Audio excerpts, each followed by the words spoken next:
Hi everyone and welcome to my little Laura's Library channel. Hope everybody's doing well. Happy New Year. 2023 is here. How was your Christmas? How was your New Year's Eve? Hope everybody had a lovely festive fun time, whatever you got up to and however you celebrate. I thought today I would grab a cup of tea and grab a pile of books and we could just have a bit of a bookish catch up. And talk about the favourite books from last year, what I read in December, what I got for Christmas book-wise. Just a general little bookish catch-up. So yeah, grab a nice drink and let's go for it. So I've got my little reading journal beside me to go through what I've written about some books when I read them, because I've got a few books from throughout last year that I want to talk about. But firstly, I wanted to bring up my current read. So I'm currently reading Me Before You. I did a little Instagram and Facebook story kind of what should I read for the first read of 2023, and this one. So I'll put my Instagram, my Bookstagram in the comments and stuff below, description and stuff below, so you can find me over there. But yeah, I love this. I knew I already would because I really enjoyed the film. I thought it was beautiful. And I actually, earlier in the year, read Still Me, not knowing it was a Me Before You book, which is so crazy and so silly, and don't come at me, but I just didn't know. So I already knew I loved Lou Clark anyway. So I'm going to reread this and read them in order. I'm going to get the second book and read them in order throughout the sort of first half of this year. But yeah, I'm only 87, 88 pages in, so just at the beginning. I've only been reading it a few days, but we know it's beautiful, don't we? Me Before You. If you don't know this book, honestly, look it up. It's such a heartstring tugger. It's a tearjerker in a beautiful, beautiful way. It's gorgeous. I know the story of it is anyway from the film, but I can't wait to see how different it is in the book and how much more probably it's going to get me in the book. So yeah, that's my first read of 2023. So that's very exciting times.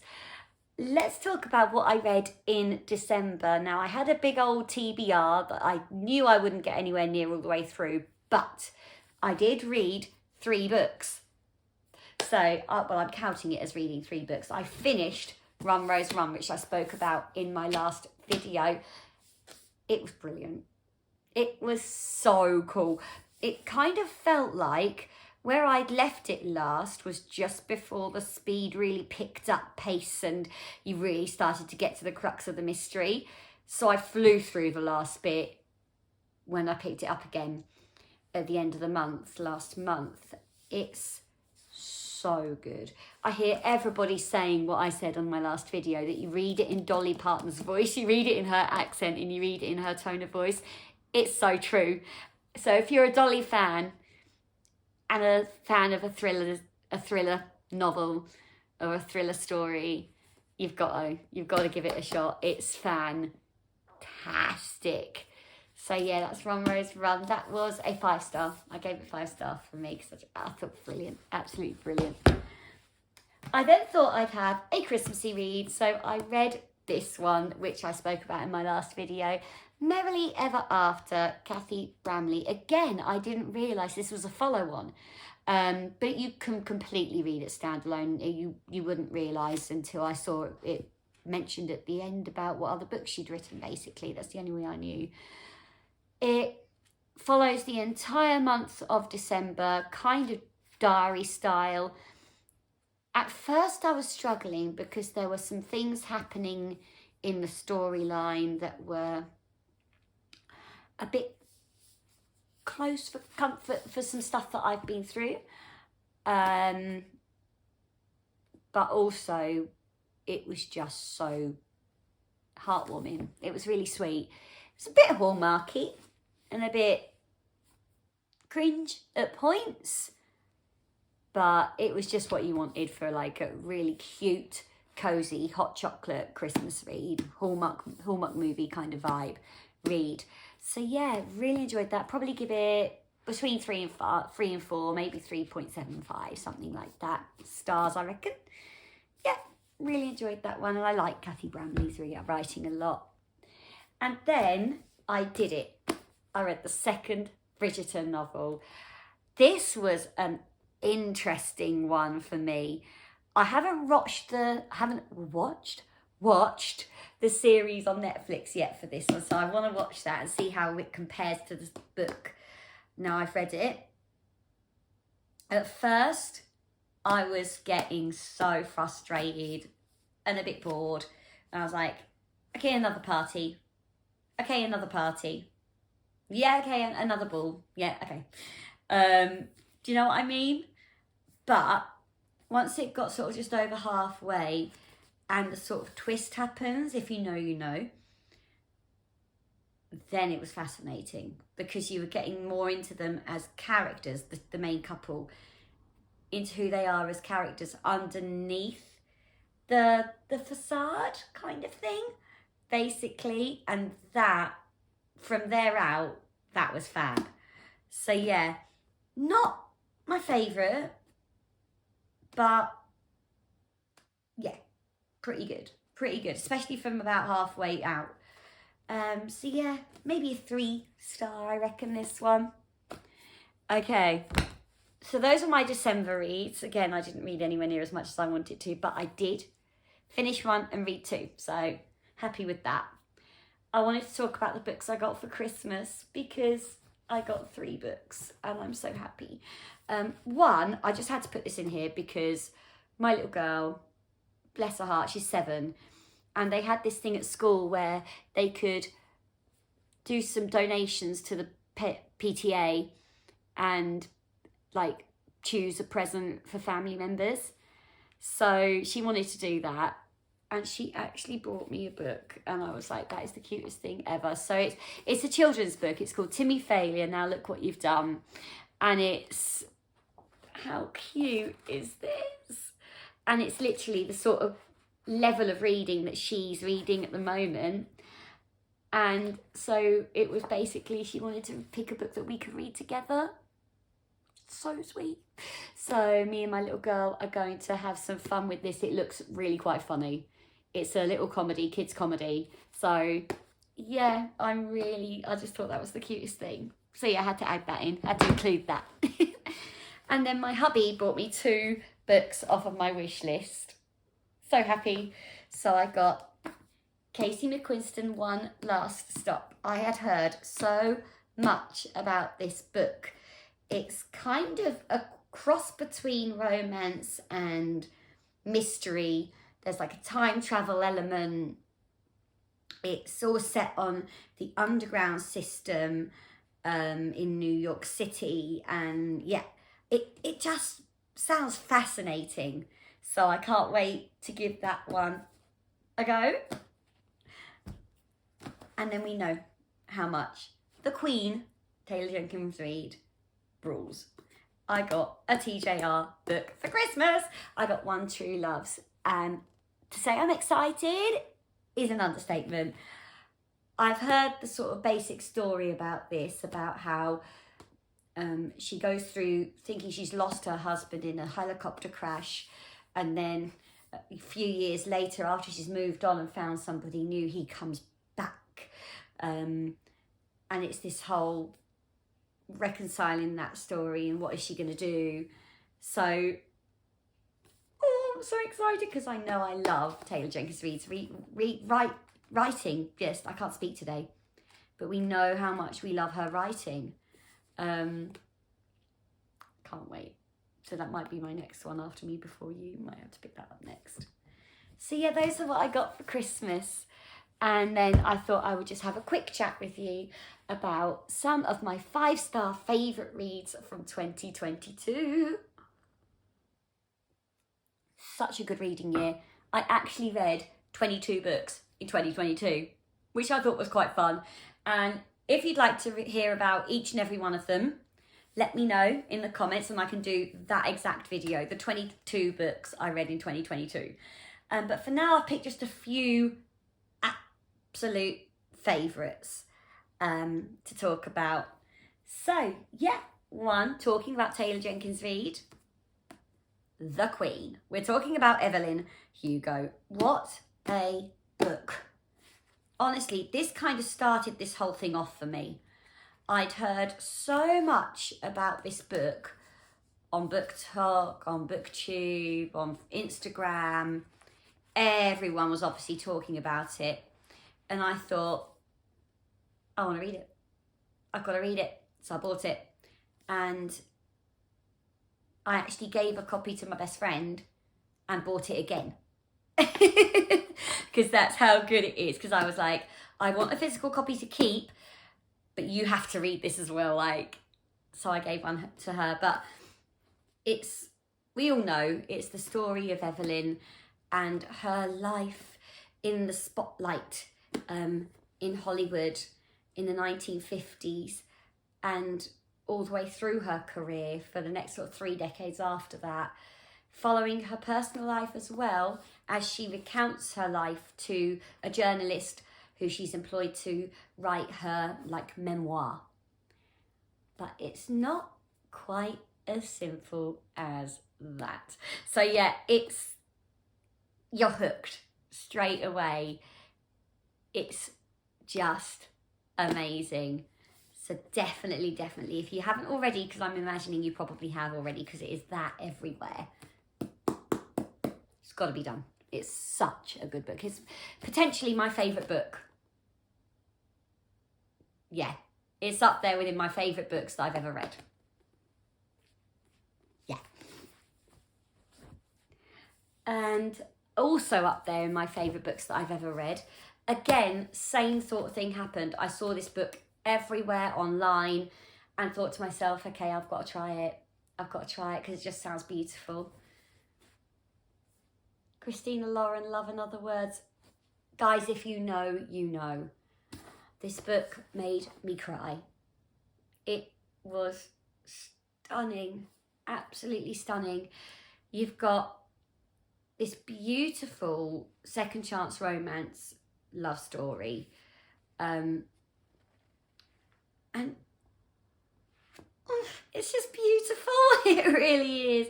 And I want to reread it like now, just flicking through it and opening it to talk to you about it.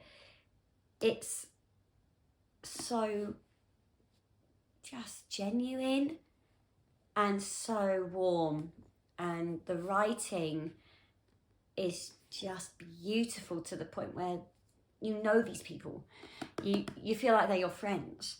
It's just absolutely stunning, so yeah, Love and Other Words, again, 5 star,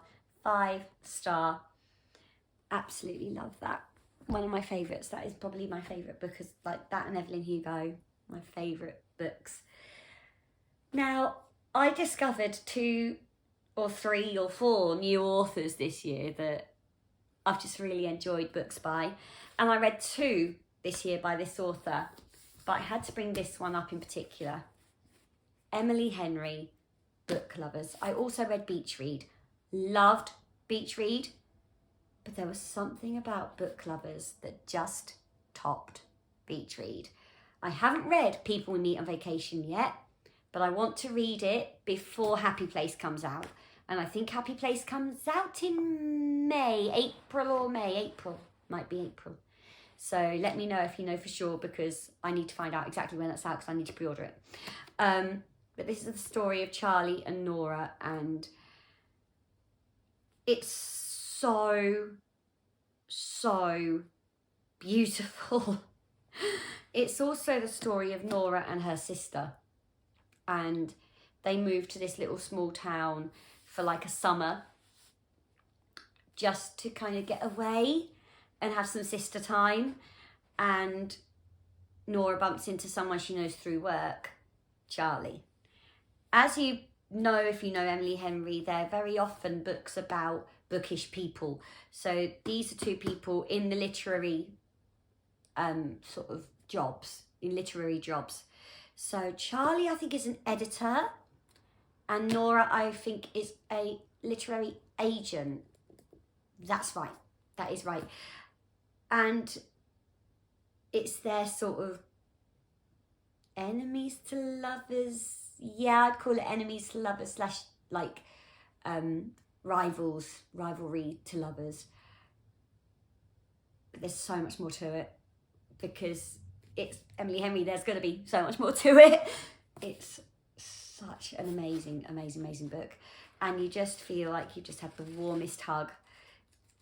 Again, Emily Henry could write out her shopping list and I'd buy it probably because she's just so good. Yeah, and when you got Taylor Jenkins Reid and Colin Hoover writing little quotes about it, you know it's going to be amazing. So yeah, this was another 5-star and another favourite. But also Beach Read was incredible as well. But I just had to bring book lovers up slightly over Beach Read. This one is something a little bit different. This was a gift from my parents. They went on a cruise and the author was on their cruise talking about this book. And it's basically a dramatisation of a true story, this book is, where this couple who separated, it's set in 1912, and when they separated, there's this big fight for the children, obviously, how that goes, even to this day with a breakup like that. So the husband takes it upon himself to take the kids away, and he tries to take them away like by sailing to a different continent on a very famous ship called the Titanic. And so it's literally the story of this ill-fated trip to try and take these children and take custody of these children by taking them, but trying to work out who they are once after the tragedy. And it's based on a real story. This happened to 2 children, like, honestly. So it's a real gripping thriller based around sort of things that you've already heard about with the story of the Titanic. There's not long of the book that's actually on board the Titanic. It's more based around the consequences of the decisions that the father made and the build up to him making those decisions and the search for the mum afterwards. But it's incredible. It's so good.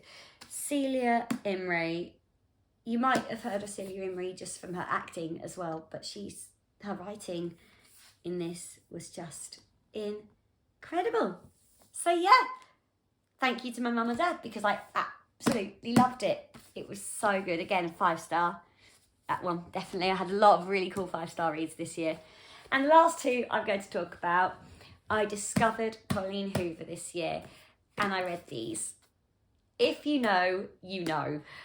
It Ends With Us broke my heart. I was shook. I did not expect it to be what it was when I started. I went in relatively blind, knowing only bits and pieces. And I'm glad that I did, because I don't know if I'd have picked it up knowing how it goes. But I'm really glad that I did, because it kind of gives you a different perspective on difficult relationships, abusive relationships. It gives you the whole, why would someone stay? Gives you some kind of answers to that.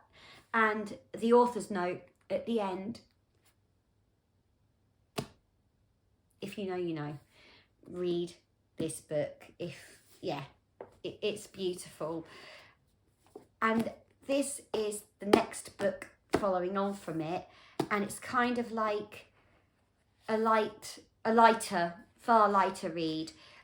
It's the sequel, which is kind of like giving two main characters the kind of happy ending they deserve. And I was so glad, because we needed it so much. And I think I mentioned this in my other video as well.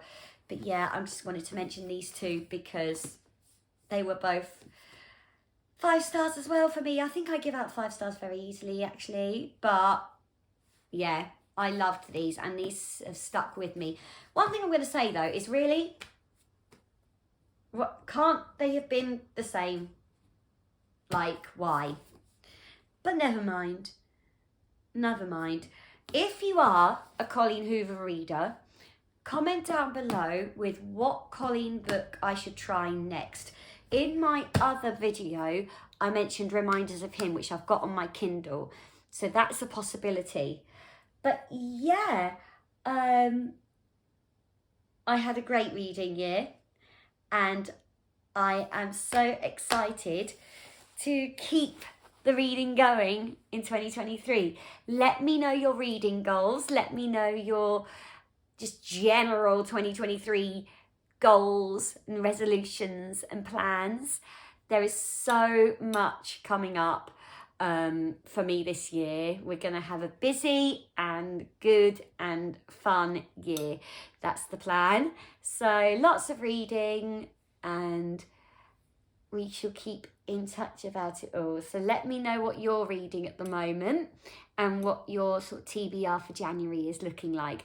I haven't really done a January TBR. I'm going to let myself be a bit of a mood reader for the month and just pick up what I pick up and pop to the library maybe and go for it that way. I want to read the ones I got for Christmas, but apart from that, but yes, I will catch up with you soon and let you know how that all goes. But thank you for sitting down with me and having a little chat. It's always great to make a new video. It's always fun. So yeah, thank you so much and Happy New Year. I will see you guys very, very soon. Bye.